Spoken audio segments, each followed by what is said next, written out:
Sí, bueno, vamos a continuar. Vamos a dar paso a la primera presentación de este panel. Voy a presentar a Carles Guerra. Carles es artista, curador y crítico y reside en Barcelona. Carles es profesor asociado... Perdón, si se pueden sentar sería increíble. Carles es profesor asociado de arte contemporáneo en la Universidad Pompeu Fabra en Barcelona. Es artista y crítico y ha investigado aspectos dialógicos de la cultura visual. Ha sido también curador de numerosas exposiciones, entre ellas Art and Language in Practice para la Fundación Anthony Tapis en el año 99 y ha hecho varias exposiciones también para el MACBA, entre ellas This Exhibit, una retrospectiva de Pere Jaume en el 99 y After the News, Post-Media Documentary Practices en el 2003. Tiene muchísimas exposiciones, ustedes lo tienen en su ficha del programa, más que nada estamos corriendo, me da mucho gusto presentar a Carles Guerra con ustedes. Gracias, Carles. Buenos días, ¿se oye? A ver, cambia por ahí.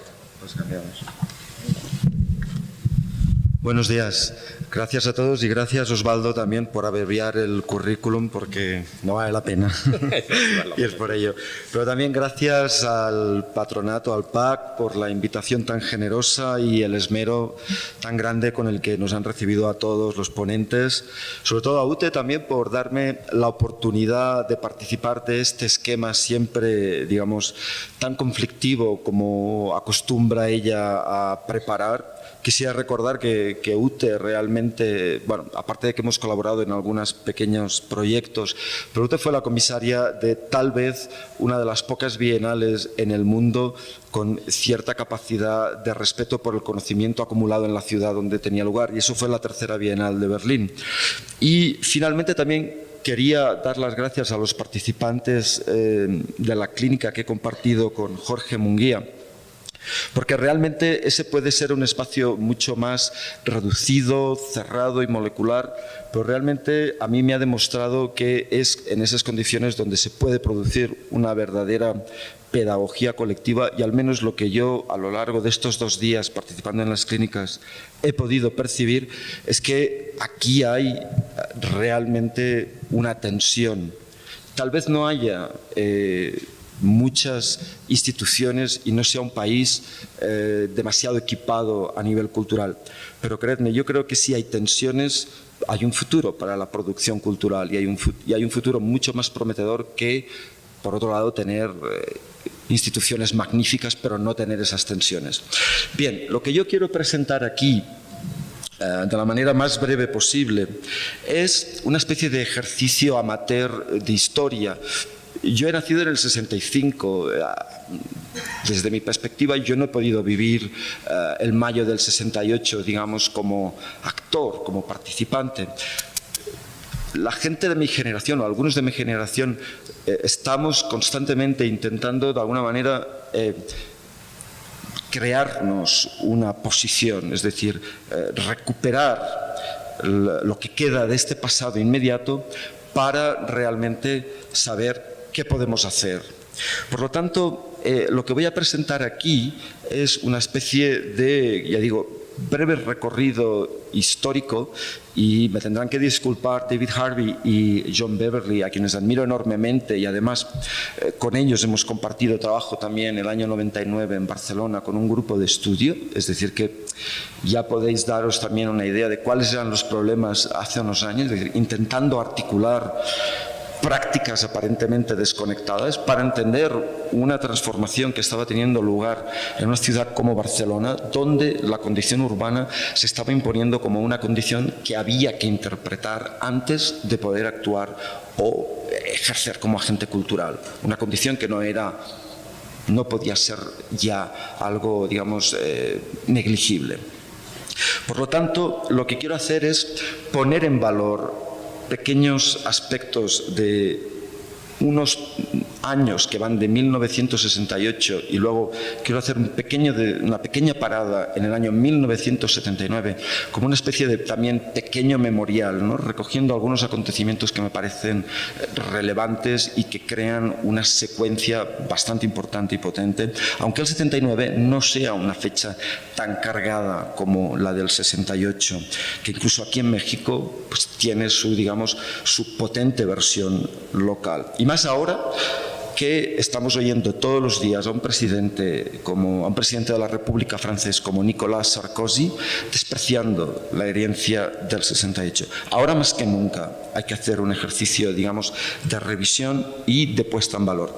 Esto lo hago más que nada porque no me atrevo a hablar en futuro, o sea, la pregunta de qué debemos hacer o qué podemos hacer invita a utilizar el futuro y lamentablemente no tengo valor ni herramientas ni experiencias tan significativas como las que a lo mejor ha tenido John Beverly en su pasado personal como para, digamos, hablar con fuerza hacia el futuro. Pero creo que en esta breve historia que voy a intentar presentar hay, digamos, elementos que sí que nos van a dar instrumentos de futuro.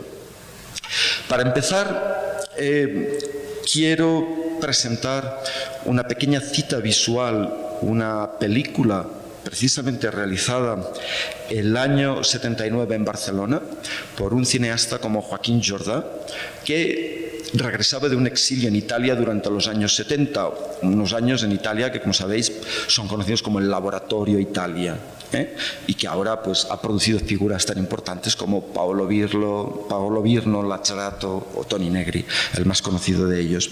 Entonces, Joaquín Jordà, este cineasta, regresa a Barcelona en el año 79 después de una estancia en Italia compartiendo esta especie de efervescencia social conocida como, pues eso, todos los procesos de la autonomía operaria. Y como cineasta es invitado por un grupo de trabajadores y trabajadoras que han llevado a cabo una experiencia de autogestión de una fábrica en los primeros años de la democracia española. A Joaquín Jordà le piden que han reunido un poco de dinero con la caja de resistencia, unas 600.000 pesetas de la época, y le piden que les haga un álbum de su experiencia de autogestión de la fábrica, cuando están a punto de cerrarla. Después de autogestionarla 6 meses, deciden que no van a continuar y luego explicaré por qué, porque creo que es un caso bastante atípico y con esto lo que quiero es también un poco ver cómo el 68 no se acabó en el 68 a pesar de lo que muchos desearían, sino que tiene sus ecos incluso en el 79 y en un país como en España también, donde no hubo 68. Joaquín Jordà va a realizar una película de corte militante, pero ya no es de militancia política, sino que es de militancia biopolítica. Por lo tanto, me impongo también el deber de intentar marcar esta diferencia entre lo que es un marco político y un marco biopolítico, porque creo que la diferencia es sustancial e importante. Si bien Numax presenta, de la que ahora solo veréis tal vez el principio, un pequeño plano de la película, se inicia como una película militante de unos trabajadores que están queriendo salvar la fábrica de la cual se han apropiado antes de ser, digamos, echados. Esta película misma acaba presentando un tipo de militancia radicalmente distinta. Al final de la película ya no quieren salvar la fábrica, sino que quieren reincorporarse en la sociedad en actividades que consideran estas mujeres, estas jóvenes sin educación que vienen de toda España a trabajar en una ciudad como Barcelona, sino que quieren reincorporarse en la sociedad, pero en posiciones más productivas, en las que entonces van a entender que eran más productivas. Así que eso es como el final de la fábrica como lugar de trabajo clásico que pertenece pues, al esquema del Fordismo, a la herencia de la taylorización, y se abre un capítulo nuevo. Y digo que aquí hay un punto de inflexión en los modelos de militancia porque, ya digo, si las películas militantes clásicas lo que quieren es salvar el puesto de trabajo con la huelga, incluso si miramos a trabajos recientes como el que hizo Naomi Klein y su compañero en Argentina con la película La Toma, me parece una posición absolutamente retrógrada. O sea, los trabajadores lo que acaban haciendo es salvando la fábrica, precisamente el lugar clásico de la explotación. En esta película del 79, en Barcelona, los trabajadores acaban entendiendo por ellos mismos que no tiene ningún sentido continuar en la fábrica, porque la fábrica se ha convertido en un lugar obsoleto de trabajo. El verdadero trabajo, la realización, la verdadera experiencia productiva va a encontrarse a partir de entonces fuera de la fábrica, en la sociedad. Y esta película, que empezará, como ahora veréis, acaba con una fiesta en la que las trabajadoras y los trabajadores uno a uno pasan frente a la cámara y expresan su proyecto de vida, su deseo, y dicen, sobre todo, no volver a trabajar más. Y una, por ejemplo, dice, yo quiero ser maestra, ir a trabajar a mi pueblo. La otra dice, pues yo quiero llevarme a mis hijos al campo y que vivan en lugar de una ciudad, en un entorno más sano. Otra va y dice, yo no quiero dar golpe en mi vida, es decir, no quiero trabajar más. Y curiosamente la que dice que no quiero dar golpe, en pocos años se convirtió en una atracadora de bancos con su novio. Entonces, fijaros, en el final de la película se da todo un catálogo de posibilidades productivas fuera de la fábrica. Vamos a ver ese fragmento, por favor.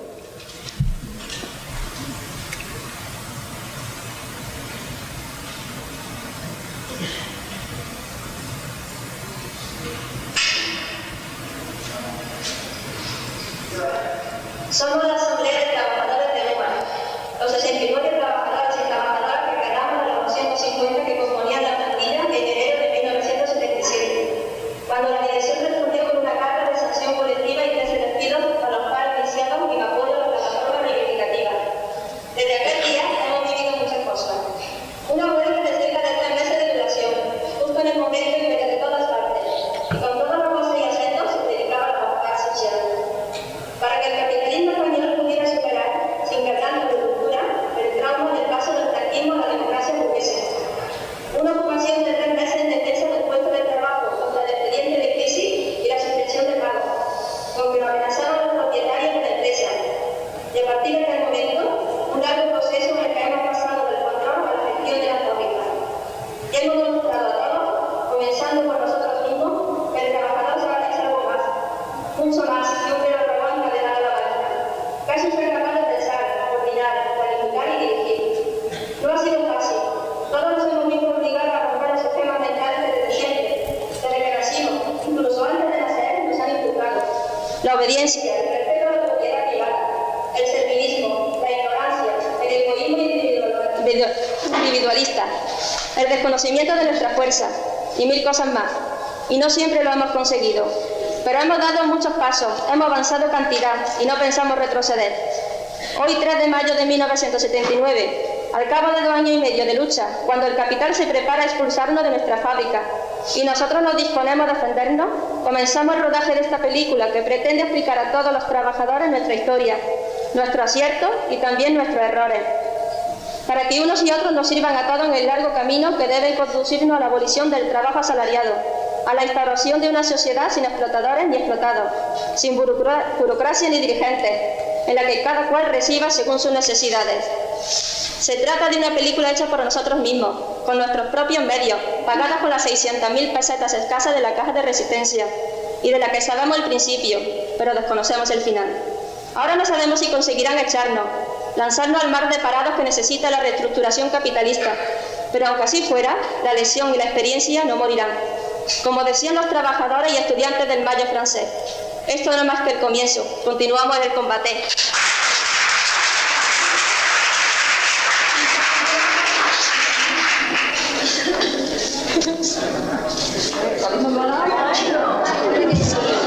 Numa Sí. presenta. Cortamos aquí. Por favor, conectamos el portátil.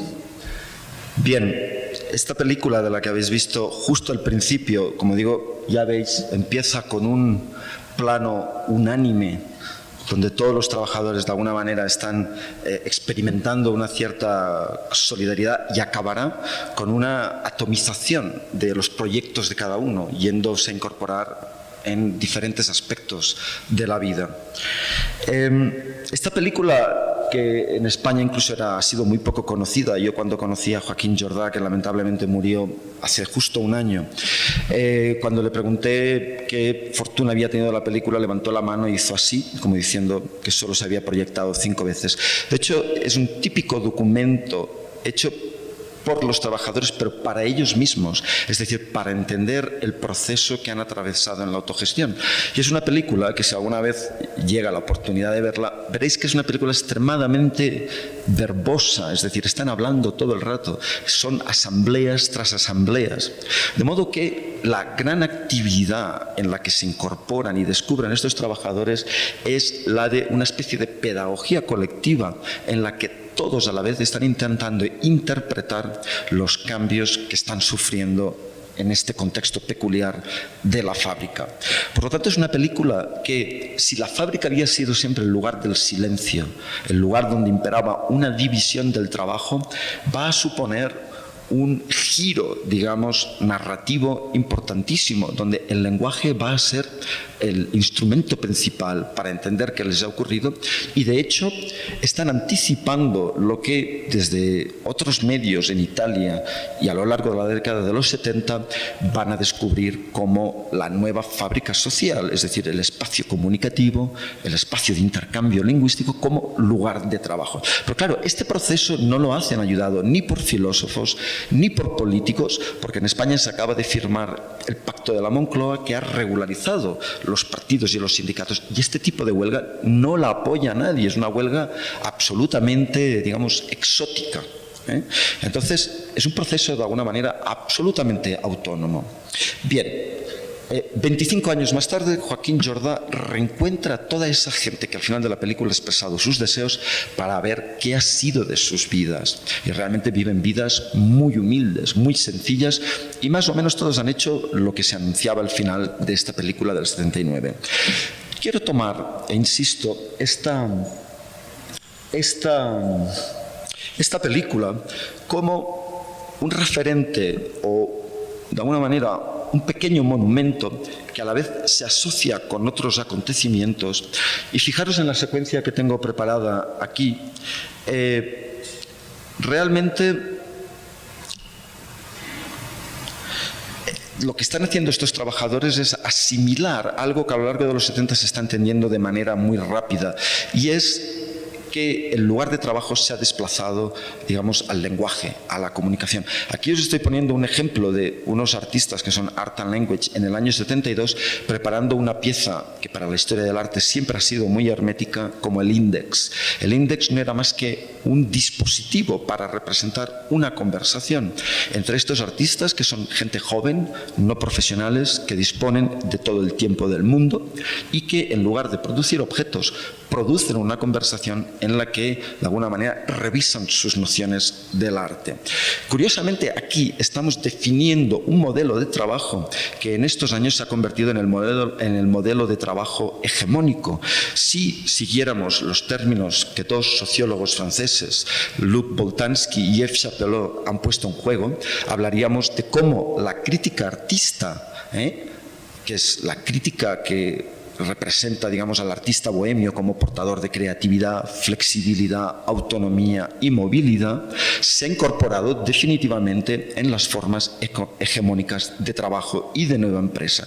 De hecho, este tipo de prácticas han fundado lo que ahora llamaríamos el neo-management, el nuevo modelo de empresa sustentado precisamente en una comunicación constante. Me interesa mucho subrayar esa migración de formas y experiencias que sean de una manera absolutamente, como digo, esotérica en el mundo del arte, entre unos pocos jóvenes. Aquí están Michael Baldwin, Mel Ramsden, Charles Harrison, Lynn Baldwin también.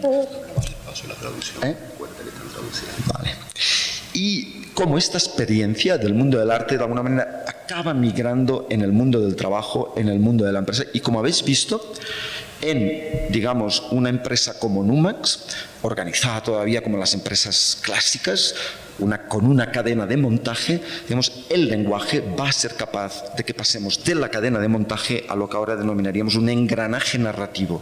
Así que entre principios de los 70 tenemos un giro lingüístico y al final de los 70 un giro narrativo que ahora, por cierto, es una arma absolutamente, digamos, fundamental para, digamos, el bloque conservador.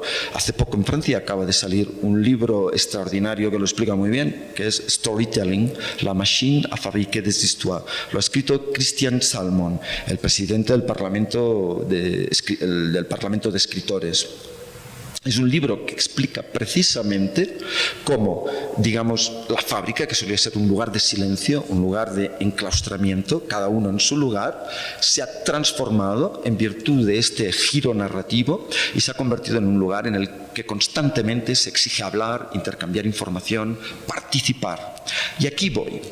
Estoy hablando o voy a intentar situarme, incluso para mí mismo, en esta forma de participación biopolítica que a mí me parece muy viciosa, porque es un tipo de participación con la cual ya no escogemos si queremos ser políticos o no, somos políticos por defecto. Incluso cuando decimos no soy político, estamos siendo políticos en un esquema biopolítico. Bien, ya digo, insisto, me interesaba subrayar ese tránsito de una experiencia como la del arte a la del trabajo y quiero hacer una pequeña pausa en el año 79 porque, como digo, creo que nuestra tarea también es levantar memoriales de momentos de los que podemos aprender. Lo que tenéis aquí delante es la carta de Ronald Reagan a Mrs. Margaret Thatcher, que le envía el mes de abril también del año 1979. Estoy hablando de 1979 como un pequeño monumento alternativo. Y es una carta en la que Reagan le agradece a Thatcher las atenciones dispensadas cuando la ha visitado en Inglaterra. Él es gobernador, o no sé si todavía aún no es gobernador del estado de California, pero ella ya es ministra del Tesoro de la Gran Bretaña. Obviamente estamos constantemente hablando de alianzas. Esta carta del archivo personal de Ronald Reagan del mes de abril del 79 muestra el inicio de algo que va a ser absolutamente una hegemonía aplastante en el resto de años, ¿no?, de la ideología conservadora. Quisiera también decir que en ese mismo mes de abril, Toni Negri, el representante más visible de esa transformación que se ha vivido en Italia con los movimientos autónomos obreros, acaba en prisión el 7 de abril, con el proceso del 7 de abril. Él y otros correligionarios, profesores universitarios, serán juzgados. A Negri se le acusará de asesinar a Aldo Moro, cosa que nunca probarán, y al final la acusación acabará siendo por haber conducido a toda una generación a la violencia.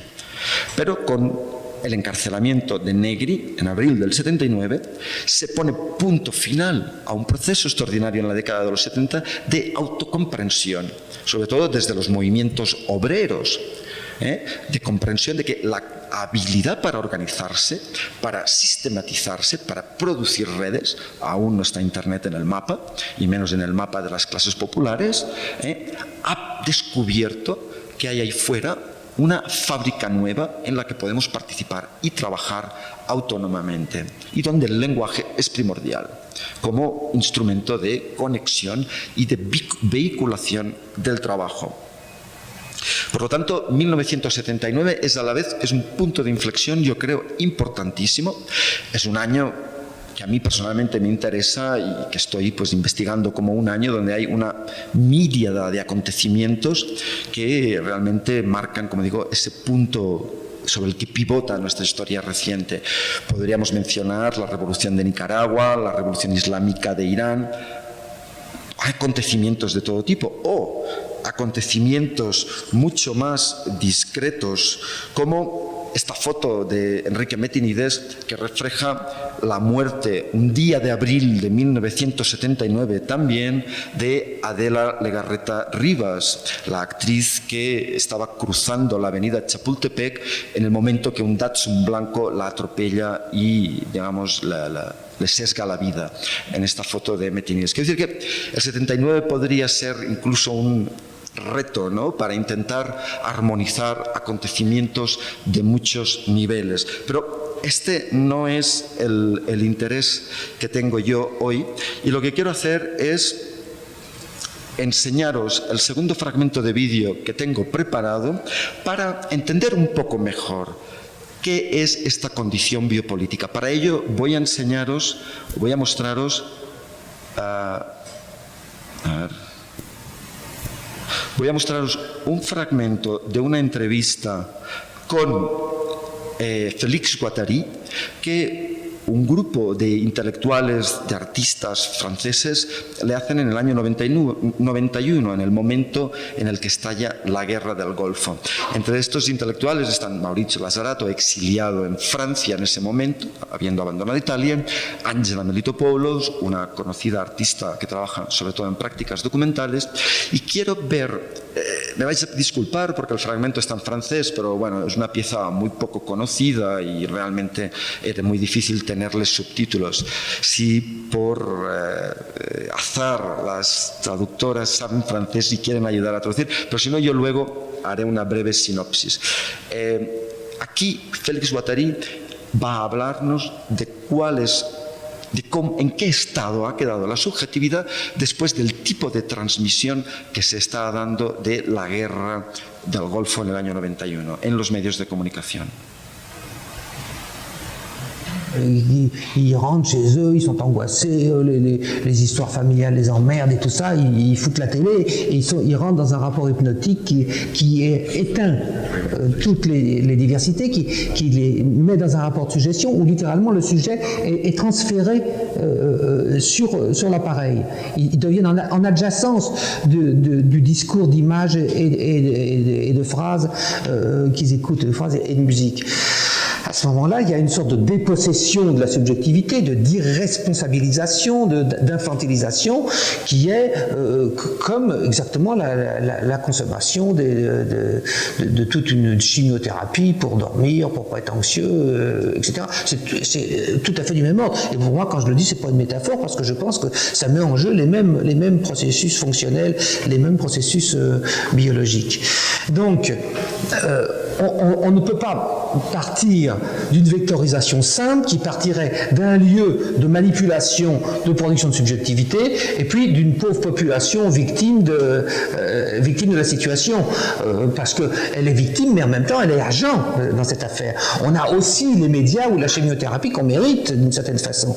Donc si la subjectivité occidentale est de plus en plus décomposée, de plus en plus infantilisée, eh ben, elle aura de plus en plus de médias qui répondront à son attente. D'où la nécessité, que je réaffirme sans arrêt, de la recomposition, y compris la plus moléculaire de la subjectivité, et de cette hétérogenèse de production de subjectivité.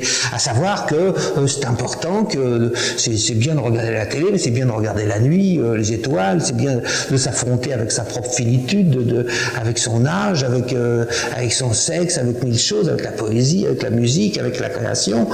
Et s'il n'y a pas une recomposition de ce type, eh bien, à ce moment-là, on est dans un cercle infernal. Ce qui doit être souligné, encore une fois, c'est que les niveaux de résistance sont différents. Et il y a peut-être beaucoup plus de niveaux de résistance, beaucoup plus de choses à attendre des pays du tiers-monde sur ce plan, qui ont conservé des foyers d'hétérogénèse subjective peut-être beaucoup plus intenses. Vale.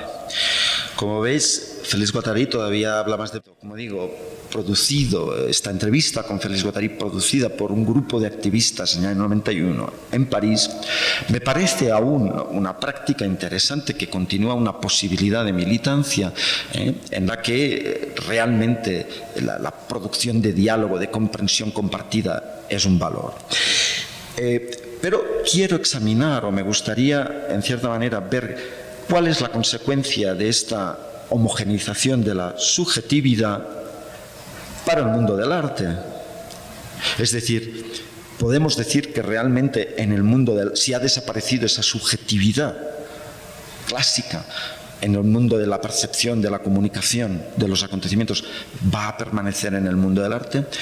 No lo sé, francamente. Si acaso lo que sí me atrevo a proponer es un ejemplo de un trabajo como el de esta artista de origen argentino, pero afincada en París, Alejandra Riera, que realmente con las maquettes sans qualité, este trabajo continuamente en curso, ha propuesto un modelo de obra en el que el comentario está pegado a ella y comparte espacio. De manera que la crítica, como una especie de agencia autónoma separada de la obra del artista, es una ilusión perdida y ahora la vamos a encontrar de alguna manera en el mismo espacio de la obra. En cierto modo, la tarea que nos quedaría, atreviéndome a hablar en futuro y retomando lo que también plantearon Oliver Machart, David Harvey, John Beverly, sería la de producir esos conflictos o producir las narrativas de la tensión y el conflicto.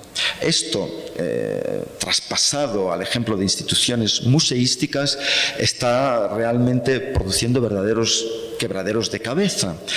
Yo quisiera solo mencionar muy brevemente dos ejemplos que he seguido de cerca y que me parece que son relevantes en alguno de sus aspectos. Uno de ellos es la Haus de Kunst en Múnich, cuyo director Chris Derkon lleva desde hace unos años a cabo lo que él denomina una reconstrucción crítica del pasado del propio museo, un museo construido por Paul Ludwig Trost para Hitler, para que Hitler hiciera de comisario ahí y inaugurado en el año 37. Este museo, evidentemente, es un museo que, como explicó también muy bien Yvonne Doderer el otro día, sufrió en los años siguientes a la posguerra un proceso de normalización, simplemente pintándolo con blanco. Ya veis qué barato salió. Y en la misma sala donde Hitler, de alguna manera, lanzaba sus más virulentos discursos, en el Hall de la Fama, en el centro de este museo de la Haus de Kunst, allí mismo, en los años 50, llega el Guernica, la pintura de Picasso, itinerando por Europa. Un poco para que veáis las contradicciones que heredamos de estas instituciones museísticas. Chris Derkon decide recuperar el edificio para que se parezca tanto como sea posible a ese momento en el que, digamos, servía a la ideología nazi, para encontrar una confrontación directa con el pasado y evitar un olvido amnésico. Para ello, Chris Derkon ha invitado a los mejores arquitectos del mundo, Rem Koolhaas, el que está a la izquierda, y Jacques Herzog a la derecha.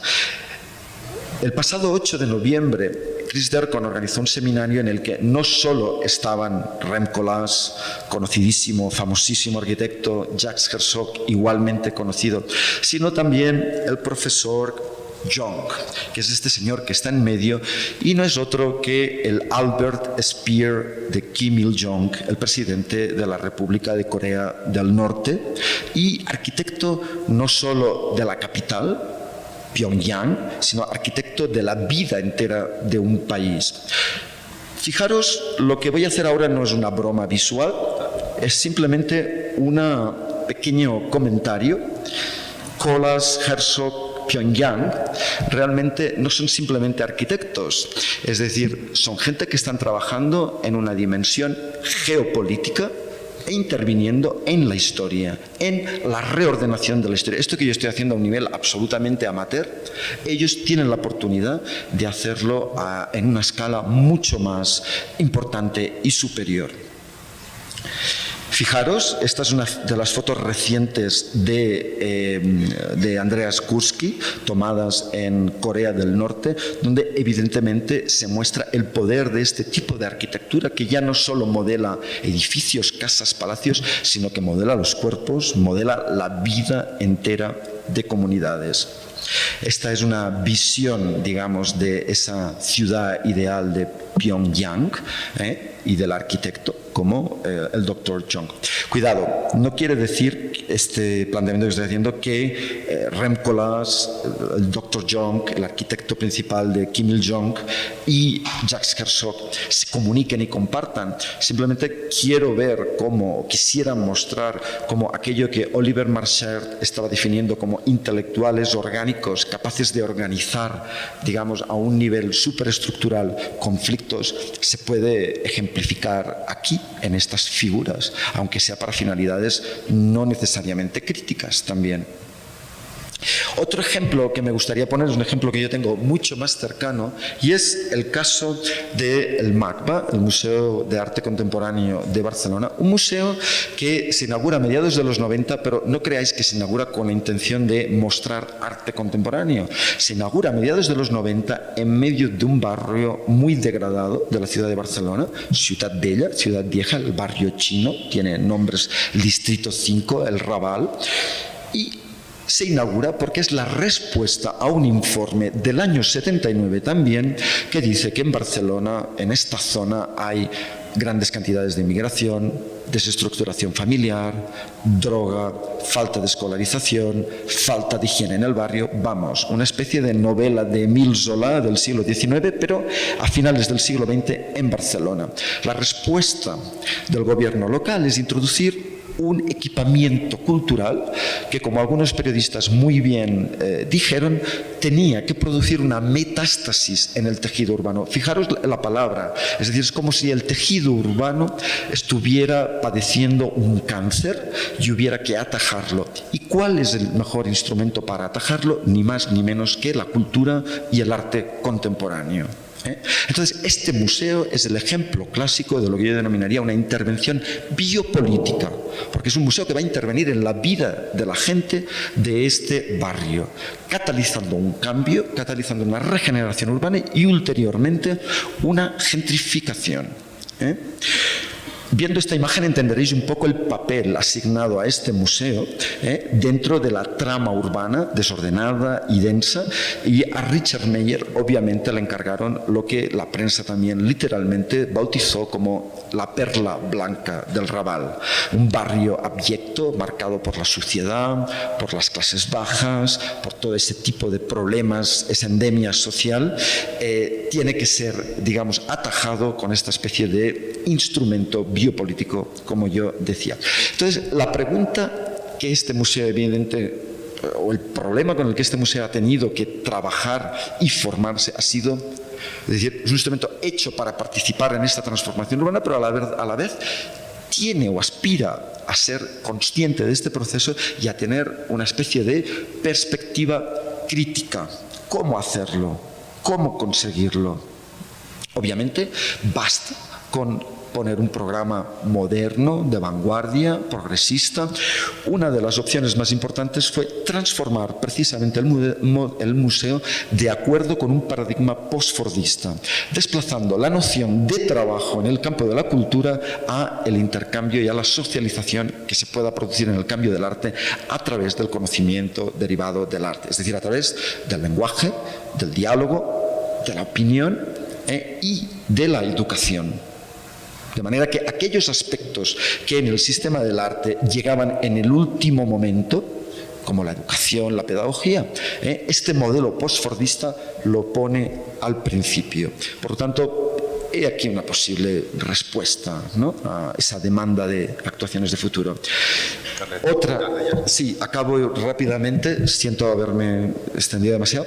Finalmente, este museo, de acuerdo con este paradigma postfordista, lo que ha hecho también es, de alguna manera, cancelar o dejar atrás la idea de que el museo acaba entre las paredes, y es un museo que obviamente afecta a toda la ciudad y puede llegar hasta un extremo como este que representa la fotografía de Patrick Feigenbaum, que es un barrio muy marginal de Barcelona, el barri Besòs, donde viven sobre todo población gitana, y ahí presenta esta fotografía un modelo de economía propia. Es decir, que el museo no acaba en sus cuatro paredes, sino que entiende que ya que participa de estos fenómenos urbanos, puede no solo actuar en el kilómetro a la redonda que tiene, sino en todo el ámbito de la ciudad y en estos aspectos. Y dos pequeños ejemplos rápidos para acabar para ver cómo el arte ha sido incluido en esta secuencia biopolítica y sirve incluso para acelerar procesos del capitalismo, este ejemplo de la Bienal de Liverpool, con el que Richard Wilson, un conocido artista inglés, ha intervenido en una fachada. Y ¿verdad que se parece mucho a un Gordon Mataclar? Pues sí, se parece mucho, pero no es un Gordon Mataclar, es Turbo Mata Clark.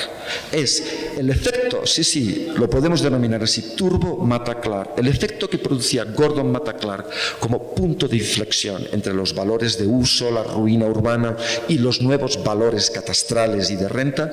Aquí se introduce esperando un proceso acelerado y rápido.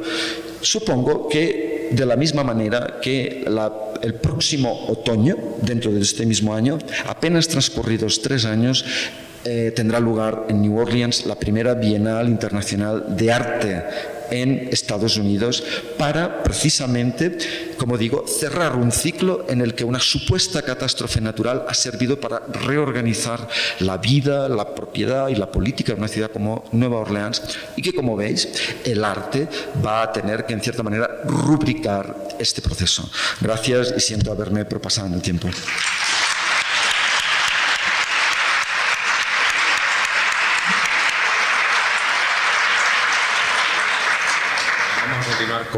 Vamos a continuar con Urbonas, por favor. Que pasen a la mesa. Urbonas, Gedimides, please. Come. ¿Cuánto me he pasado? 15 minutos, cara. Sí, voy a iniciar la introducción. Nomeda y Gediminas, Urbonas, son un team de artistas que han trabajado por muchos años temas relacionados con los procesos sociales de cambio y políticos en la zona de Europa del Este. Han hecho concretamente muchos proyectos proponiendo formas distintas organizativas, culturales, y han tenido una participación muy activa en eventos internacionales importantes como Documenta de Kassel, Documenta 11, Manifesta 4, la tercera Bienal de Berlín y también la novena Bienal de Lyon. Bienvenidos, Urbonas. Please. Just a moment. Okay, good.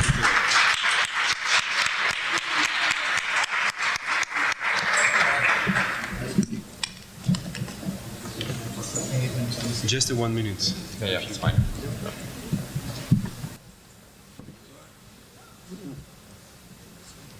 Después de la presentación de Urbonas, haríamos la sesión de preguntas tanto para la presentación de Carles Guerra como esta que va a tener lugar ahorita.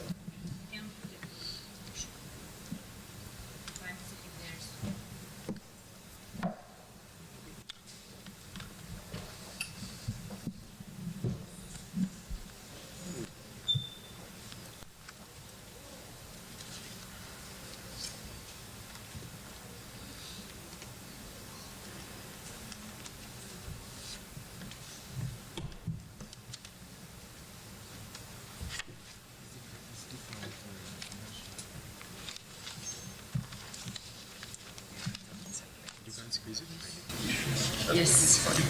Okay. What?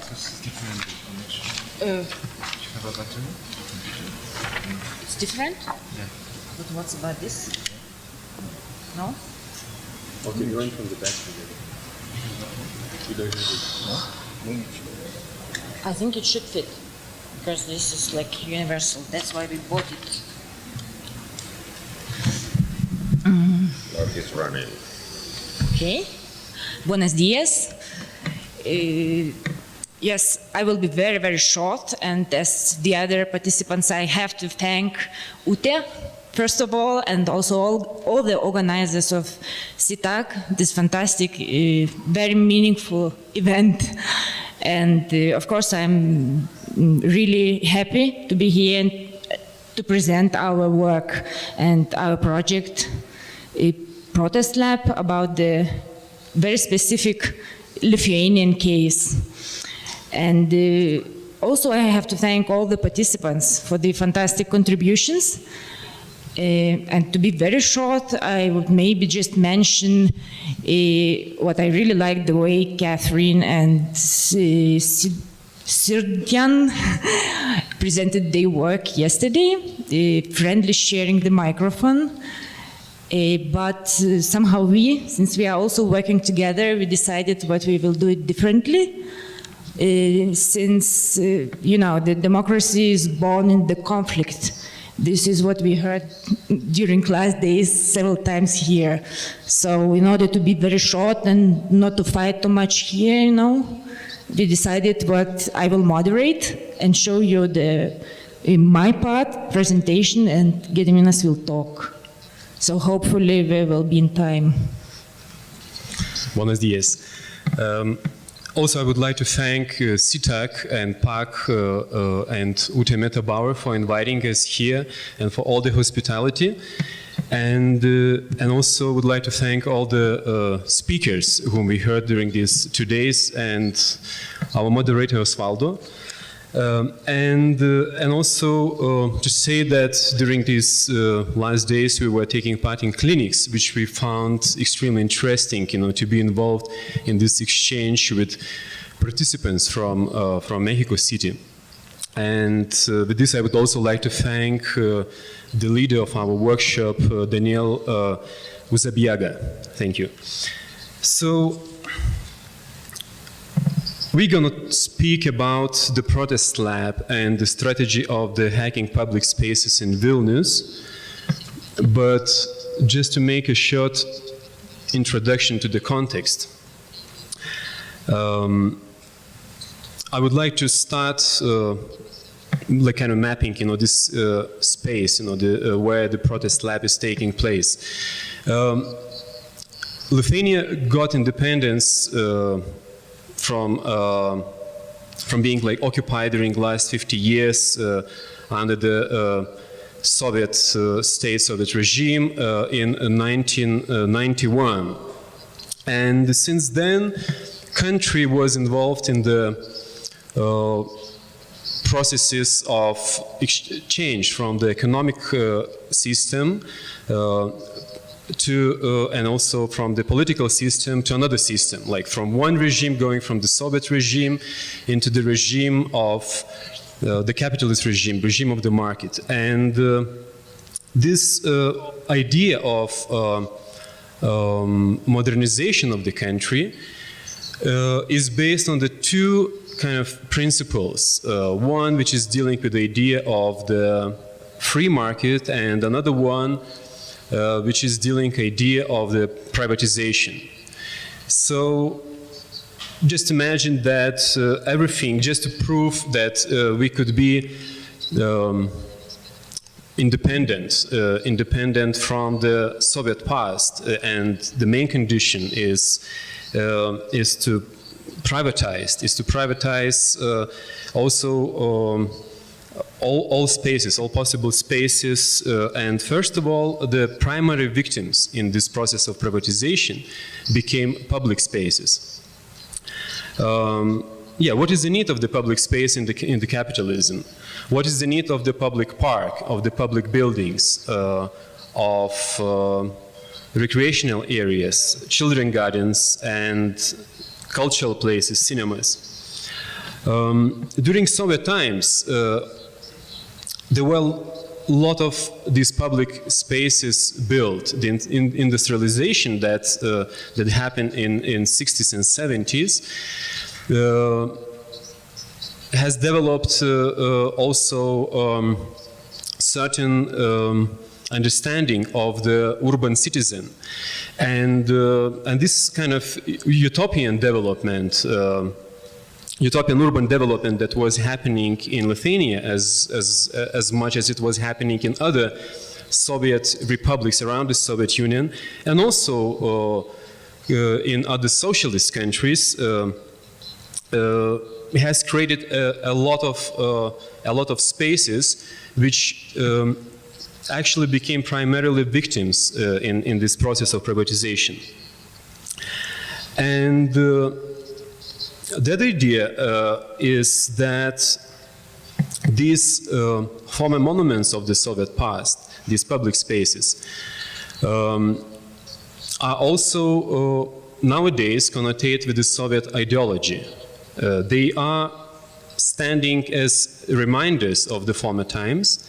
They also standing as reminders of the socialist and the communist regime, if you like. And for all these countries who were part of the Soviet state, who considered that it was occupation and countries lived under the socialist regime, these buildings are reminders. They are like monuments for the Soviet past. And in this situation, of course, these buildings, these particular buildings, whether they are like, for the civil use, public use, or cultural use, these buildings are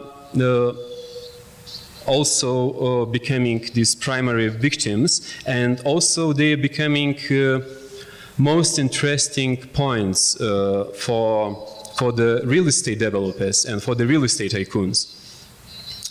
And of course, it's very easy to negotiate for the companies and for the corporations and foreign investor groups to negotiate with the local bureaucrats regarding these spaces, how to take over these spaces. And one of the major developments in this process of privatization, what is kind of going on and what is also shaping the new citizen, the new kind of modern citizen of the independent national state, is mollification of the country. It's the process which is like kind of superseding these public spaces and introducing the new modern citizen, the new consumer. And it's quite interesting in this respect to say that the idea of the mollification of the country, it is also introduced as some kind of scripting of the city space, starting from some kind of historical moments that bring also different geographies into the city. In this case, what we see in these developments in Vilnius is the major mall, which is called VP Market, and this development has brought different sites like Acropolis, Hermitage, and other sites. But in this respect, is very important to say that one of the main also victims in this process are the cinema theaters. Cinema has been very important. It was playing an important role in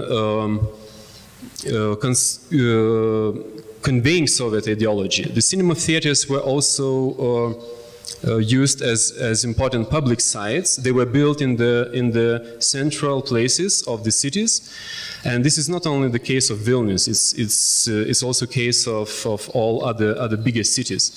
In Vilnius, for instance, which is a city that has 650,000 inhabitants, there were more than 40 cinema theaters built after the Second World War, and most of them, like this example, what you see of this kind of style of the Stalinistic Barocco, but most of the cinema theaters were built in 60s and 70s during period of so-called socialism with the human face. And these buildings were built in this kind of style of the Soviet modernism, kind of pavilion type of buildings. One of the kind of main things that was happening during the last 15 years was that all these cinema theaters were privatized and they were changing their function. So for instance, like instead of Cinema Vilnius, nowadays you have Benetton. Instead of cinema that is called Moscow, you have Emporio Armani, and so these cultural places, the places that were important not only as the places of ideology, but they were important as places of social gathering and cultural gathering, became places of consumption. Also creating a new identity for these places, like instead of having this societal function, now they're new places for the new consumers. And so imagine that in this situation, all the cinema theaters in the city were privatized, and the last cinema to be privatized in 2002 is the largest cinema in the country with more than 1,000 seats and more than 200 square meter screen, which has ideal acoustics. It is cinema that is called Lietuva. The title, which is the same as the country has. The cinema was built in '65, and for people in Vilnius was already a big thing that the cinema was called just Lietuva, not Soviet Republic of Lithuania or something, or Soviet Lietuva. So the cinema that celebrated 40 years anniversary in 2005 was kind of kissing the existence, as in 2002 the corrupted municipal bureaucrats privatized the cinema and with the condition that it should go on only for 3 years with the function of the cinema. And it was privatized by this national chain of the supermarkets, which are now also becoming very important, not only economically but also politically, and also invade construction of the new city, constructing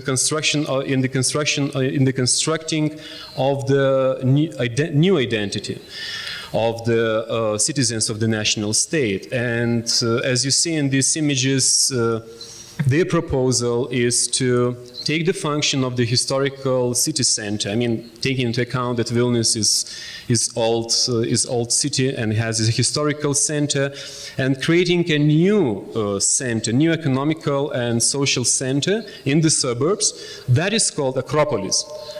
Actually, starting from the pyramid, you see, this used to be the first mall in Vilnius. Yes. So of course, behind this development, there is also geographical and also historical kind of development, that you can read through the titles: Pyramid, Acropolis, Hermitage, and now Guggenheim to come. And this trend, of course, it is not new, and Vilnius is not unique. This trend we see happening in many other countries and in many other cities. But what it is really probably unique, if we speak about this post-communist space, is that all this process did not provoke any resistance. During the last 15 years, there were no voices of protest coming into the public space.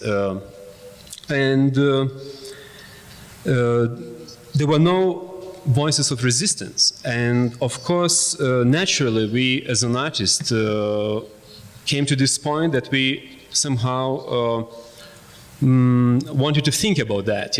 How come that during these last 15 years there were no resistance possible, no voices of protest possible?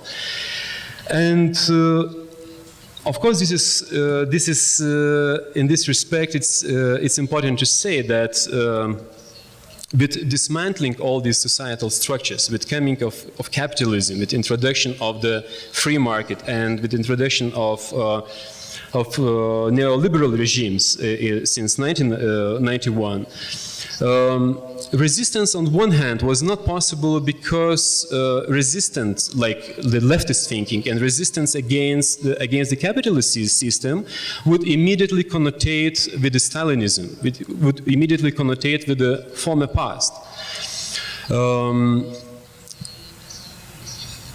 Lithuanians went through so-called singing revolution, which happened as the aftermath of perestroika, when the Soviet state was disintegrating between 88 and 91. But this singing revolution was in fact neoconservative revolution, revolution that brought into power conservative regimes, and basically all the social structures and all the public space. Of course, there was no place for the public space any longer, and when we started to speak with our friends and with colleagues about the possibility of the protest in this situation, we had to somehow develop kind of new strategy, because you know, if you would just start to speak about any kind of leftist ideas, you would be immediately called nostalgic for the past, Bolshevik, and even Stalinist, which automatically connotates with the Gulag repressions and psychiatric hospitals. So, in 2005, facing the situation of the last cultural space being privatized and being under the threat of the destruction, we distributed call among different social groups, among neighborhoods, among different community leaders, activists, inviting them to come to the cinema during the last international film festival, Vilnius Film Festival, that was organized in the spring 2005. And that's been an important cultural event for the city of Vilnius. To come and to discuss and all of them being interested in how they can find in this cinema, during the last months of the existence in the cinema, how they can create a new situation, a new platform, a new space for the future scenarios possible. And one of the ideas behind this call was to open up imagination, new imagination for the place. First of all, for the place of the cinema, but also for the cultural space in this privatized space, and in the space where the public space is not possible. And these different groups who came to the protest lab, we started to discuss this first idea that, okay, if the protest is not possible, and if we have this negative connotation with the protest, and if we have this negative connotation with resistance, how can we what kind of strategy we can formulate? And at one of the first meetings, there was this suggestion that instead of like saying protest lab, which means protest, which means like kind of, you know, anti, we should say pro-test. We should say we should develop strategy that could be testing possibility of the protest, but also strategy that it has a positive connotation. Strategy that is not saying that we are against, but strategy that is looking for something that could lead to the productive and the positive sense, common positive sense. On the other hand, once we said that this is protest lab and we are testing in this protest lab different scenarios of the protest, of course, we had in mind that we might also provoke certain protest against this platform, against this institution being formed, against the protest lab itself, then against us as an artist who are initiating this protest lab. And each of these communities who were joining the protest lab, young architects, anarchists, people who wanted to form the New Left movement, members of the hardcore groups, they started to look for their own embodiments of the protest.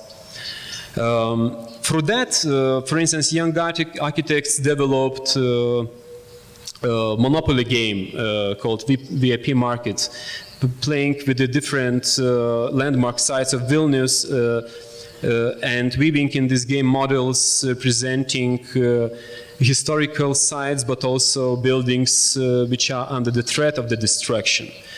Buildings that are not considered as a cultural heritage at all, because according to local laws, only buildings which are older than 50 years, they can have a right to become a part of the cultural heritage. Other buildings, imagine like these cinemas that were built after 58, they are not considered as a cultural heritage.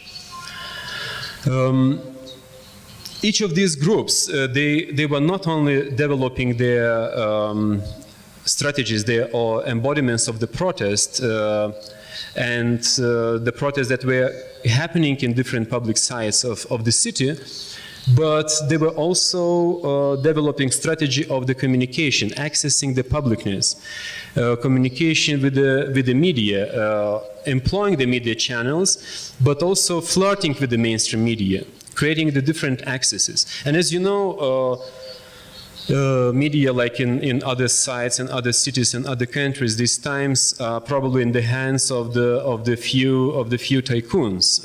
Media is highly controlled, and for these groups and for us was important to create some kind of event, that would somehow subvert this control, subvert this regime of the mainstream media. And another thing that I should mention here, that is also that besides of this lack of voices and besides of the possibility to protest, was also lack of solidarity in the society which is going this change, the rapid change of the economical and political situation, where everything is privatized, and where the private capital and private position, it is considered as more valuable than the public notion, than the public property. It is very difficult to appeal for any kind of solidarity. And we were thinking what kind of strategy we can propose to these different groups, to these different potential participants. And our idea was also to invite them into some kind of situations that are game-like situations, that are like kind of carnival-like situations. Because as you know, carnival, it is some kind of activity that cannot be fully controlled. It is on one hand, it is spectacle, but what is producing as an effect, as an event. But on the other hand, it cannot be fully controlled by any kind of regimes, by any kind of government and institutions. Even the protest lab could not control these different embodiments which were happening. And I just wonder how much time do we have? Maybe 5. No, maybe 15. So since we still have like lots of actions, and I'm not sure how deep we can go into each of their event, which were like around 60 of them during half a year. So maybe just very shortly to comment, because I see on the big screen you can't really read what is the title. So the title says "Sold Out" here. So the young people from Vilnius, as they call them, they were coming to the protest lab, making these huge posters on Saturday evenings, and on Sunday morning, very early at 7, they would go with these posters to the city and hang this sold out poster on the bridges, and also on some monuments which probably will never be privatized. Let's hope, but you never know. Another thing is also when we come to this proposal of appearance of the body in the public space, we're immediately confronting certain regulations which kind of build borders for this for the appearance in the public space. And one of these regulations are also, of course, inscribed in the law. And one of our strategies that we developed was through staging this kind of performative actions. So we never said that we're making this and that kind of protest, right? We said that we are just asking for the permission to film the staging of the protest action. Right. So when we are speaking with the municipal government, we would always appeal for the permission for staging off of the protest action. But interestingly enough, when these images were appearing in the different media channels, but it could be mainstream television or blogs on the internet, newspaper pages, they would be immediately understood as actions of the protest. The same time, there was certain economy of the participation. Imagine that in the very small city where you have only few people coming into the actions, we had to develop, like in this case where you have the human chain of swimming enthusiasts, you know? You have the same people circulating around the camera and creating the image of the massive participation, of the endless chain of the participants. So creating these different situations as kind of models for each of the group was also important strategy not to institutionalize this event, not institutionalize the campaign of the protest lab, but to try to experiment with different kind of appearance in the public space, and how then this can be also used for accessing the publicness, accessing the media channels, and through that also creating further discussion. These actions provoked discussions not only about this particular case of the cinema, not only about the privatization case, which are usually never discussed, because as you know, in the privatization cases, there is a lot of also things which are not transparent and which can be also, in a certain extent, entitled as semi-criminal activities, even if we never would prove that, you know. But for us, it was important also to bring this discussion further and to analyze different aspects involved in this process of privatization, aspects of urban importance, also aspects that concern other domains than the development of the city, other domains like domain of the law. And further on, when we were developing this through these encounters, invitation to different institutions and politicians, and also, like in this case, one of the last action of the dogs who are barking, like bringing the people with the dogs, like bringing these different communities.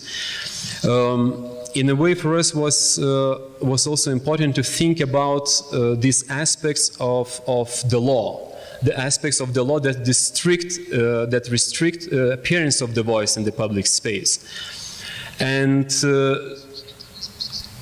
immediately, you know, when the protest lab started, the antagonism between these different groups was appearing.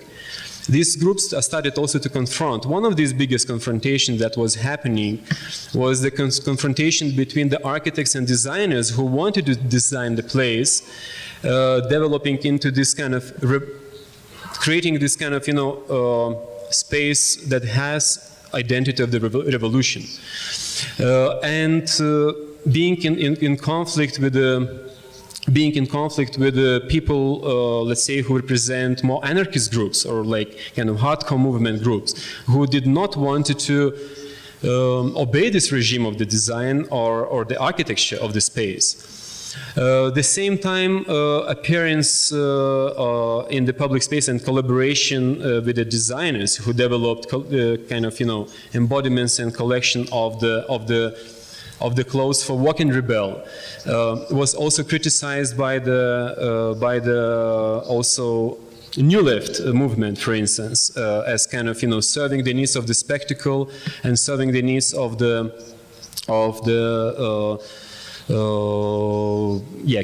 capitalist market. As the aftermath of all these conflicts and also demands that and desires that were coming from all these different groups, the protest lab entered another level, which could be formed as kind of the more political level. In this respect, it's important to say that political position, like even if you speak with many these representatives of these different groups, only few of them acknowledge their position as being political. Because being political, again, in this kind of collective memory, has a strong resemblance with the exercise of the one-party system, with the ideology of the one-party system. So being political means that you would serve a party system, certain party system, but there is not acknowledgement of being political. So for us it was very important also to extend that into real political action. And as a consequence of this, in 2006, July 14, we initiated petition that was with the aim to the national government, to the petition committee of the national government, to revise the laws of the territory planning and to think about the possibility of introducing the law that would define the notion of the public space. And the law that would define also the notion of the public interest. And in the context, which is like kind of debating what is public interest, there is opinion which actually kind of frames that there is no public interest as such. There is only the private interest, and the private interest it is the interest that is actually producing certain values in the society, right? So we have a lot of singularized private interest, and if we kind of, even if we claim that the public interest exists, right? This idea, immediately could kind of, say that, okay, this public interest, it is just a collective of a lot of private interest. So immediately, private interest, it is marginalized and gives all the superiority to the private interest. So this is the lot of the cinema in the center of Vilnius, which is historical center, and it is also part of the UNESCO heritage territory. And the red square that you see, it is the cinema building, and the yellow one, it is the square in front of the cinema. Our claim with this petition is that the square, as well as the cinema building, has a huge cultural and political importance for the city life. The developers and the city bureaucrats want to take this building and the square over by building new house, which looks actually as a 19th century house, in this kind of fashion of the historical nostalgia, creating this kind of perimetrical building and claiming that the public square in front of the cinema, it is the deformation of the Soviet past. These images, what you see, they are images from the public gatherings of public presentations of the planning of the lot, and members of the movement were looking for different embodiments of this protest, and also one of the strategies in the situation that is restricting any appearance of the posters, any appearance of the statements, actually was proposing that this idea of the scarves, which says that there is only one Lietuva, cinema Lietuva, meaning that we should take this kind of nationalist sentiment and bring it back into the cinema, saying that there is no country more than this place, saying that there is no other place as this kind of micro space which is kind of, developing now, this space of the cinema and space of the square. And finally, maybe I should kind of, wrap it up in a few minutes. Finally, all these actions and all this claim, like with the petition and so on, received huge support, but at the same time received huge resistance, not only from the kind of politicians and corrupted bureaucrats, all this kind of former Soviet nomenclature which are now in power, but also huge resistance of the real estate developers and real estate tycoons, who have a huge interest in taking over these last spaces possible for the gentrification and investment. And therefore we, as members of this movement, and as an artist, we received subpoena to the civil court with the charge of 200,000 euros,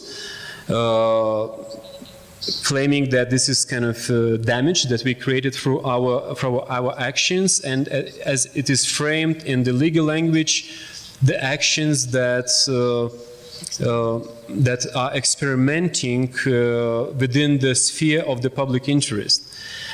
The court processes that started in January 2007, now they are continuing, and we just had one of the intermediate sessions just before coming here on Tuesday, and there were even rumors that we are kind of trying to escape, but to Mexico after this court session. But this is not true. We really, coming back on Sunday. We are not escaping from the responsibility, and of course. When someone is asking why you as an artist, why you want to participate in these legal processes, what is the meaning, of artists participating in this legal process? We are thinking that by kind of engaging in the legal process, I mean, taking into account that the language of the legal process, it is also language of, it is language not only of the, law, but the language of the law. It is also part of the humanities. It is part of the culture, and by participating, we can kind of challenge and we can introduce the notions which are notions which are privatized, notions which are excluded. So. Of course, there is a debate whether we have a chance or not, to win this legal process. But one of the aims of the protest lab is it's not, let's say, to think that whether we can win the site and whether we can have a chance. Maybe we don't have a chance actually. But to encourage different kind of cultural and political imagination on the site. Thank you.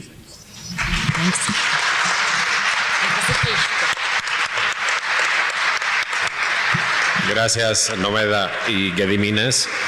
Vamos a pasar directamente a la sesión de preguntas. Creo que ha habido una mañana bastante interesante desde la conferencia magistral de John Beverly y tanto el análisis de la profusión, digamos, de pensamiento neoconservador en la crítica latinoamericana, como su idea sobre la izquierda y quienes la encarnan como práctica política de emancipación. Creo que es un contrapunto interesante en relación a las prácticas artísticas que han presentado, por un lado, Carles Guerras y por otro, Gediminas y Nomeda. Preguntas, por favor. Las preguntas, si las pueden hacer despacio también, porque los traductores ya nos quieren matar a todos. Entonces, por favor, preguntas. Joshua. Just have, Your name, please. Bueno, tu nombre. Joshua Dector from Los Angeles and New York, anyway. Can I sit down when I ask? Yes. These chairs are so comfortable, so I have to sit down. Two questions very quickly. In terms of this issue of public space in Vilnius, can you, because I was a little confused about, I mean, I appreciate your process, and I think obviously it's important in terms of even issues of historical preservation, which of course we have laws in the United States, but that have undergone a lot of conflict and tension for many years in relation to privatization and development. But can you characterize the quality of public space experience in those previous Soviet contexts? Because that's something that I found missing in your discussion. What constitutes the character of public domain experience in relation to those sites? Because I think that that's a missing element in terms of what you're looking for. What kind of public domain experience are you looking for? And as you indicated, I mean, in New York City and many other developed cities, we also have this ongoing conflict of the development in relation to private and public space, but we also need to have more subtle definitions of what constitutes public domain experience in relation to privatization of space, right? Because we can have a kind of interplay between these conditions. But I'm curious about character of public domain experience in these previously Soviet contexts in relation to the privatization of those contexts and what you really want in terms of public domain experience in your city. And then one more thing for Carlos. I mean, I appreciate the ethos of your argument, but I'm confused about what you want from the cultural institution, whether it's a MACPA, whether it's Haus der Kunst, whether it's the Prospect One that's happening in New Orleans. What are you looking for? You want the abolition of the factory and the abolition of the museum? My concern is that there's a history of the development of the notion of a public institution in relation to culture. It's not new, it's not specific to the Barcelona experience. It goes back at least to the mid-19th century in Europe. It's imported into the United States through the robber barons. And I'm just wondering what you're proposing in terms of a shift in that relationship of capital. Anyways, thank you.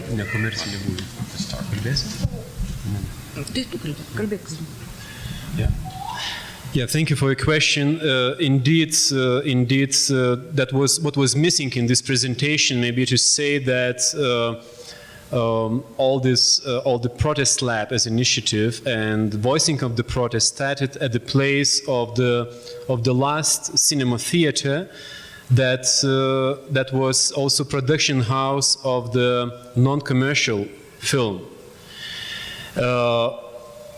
As a contrast to this new trend of new multiplexes built and which are houses of the production for the commercial film and the culture. On the other hand, it was also claiming the right of the people to the place which is non-commercial place, which is place that has a right for non-commodities, for non-commodity values. The place that has a right for another activities that fell into this regime of commercialization of the place. Of course, if we speak here in this respect about the places which were developed as architectural public places, I'm here now speaking in the public space in the sense of the territories, in the urban sense. If we're speaking about these places, of course, they were the places which were and spaces which were developed during the Soviet time, Soviet modernist time, especially after '58. I mean, I'm stressing this '58 because that was a time when a huge exhibition of the American architecture was brought to Moscow, and that was for the first time when all the architects from the Soviet Union, they saw They saw modernist development of the architecture, but I mean, the same time, kind of, it was after this abrupt Stalinistic period, right, which emphasizes imperial architecture and the architecture of the cult of the personality. It was time when they started to kind of to develop new urban sites and totally new idea about creating a new person. This is something what I framed as, I mean, what is framed as a socialism with a human face. And of course, here we can argue, like, on one hand, we have this kind of architectural development. On the other hand, we have, of course, the Soviet regime, which was still in the place. We can argue, of course, how much of the public space was produced in these architectural public spaces. In this respect, it's quite interesting to look at the development of the housing, of the private housing. For instance, during the Khrushchev time, when they were developing these public sites and public buildings, at the same time, the private apartments had very interesting design. Like the kitchens, which are used to be the main meeting place for gathering and discussion during the Soviet times. And as you know, the public gatherings were not possible in the public sites, in these architectural public sites. So the kitchen was very important, was playing very important role. And the kitchens were specifically designed as very small, something like 4.5 or 5 square meters. You know, just maybe not more than 3 people could come and discuss in the kitchen. In this respect, interestingly enough, but for instance, the cultural houses and the cinema theaters, cultural houses like each of the professional groups, like military, militia, you know, doctors, railway workers, and so on, and teachers, and so on and so on. Each of these professional groups, they had their own cultural houses, and also cinemas were not only places for the screening the films, but they were also used as places for gathering, places for displays, places for exhibitions. So there was always this kind of, you know, on the parallel, like beside of this kind of official culture and representation and display of the official culture and the control, there was something leaking, something going in the parallel. There was always this possibility for let's say dissident, let's say something which is like alternative to this mainstream. So I would really say that architectural existence of these public spaces developed after '58 was enabling this parallel, alternative, and dissident, if you like, events, which were events for the confrontation and were events for the possibility of the public space.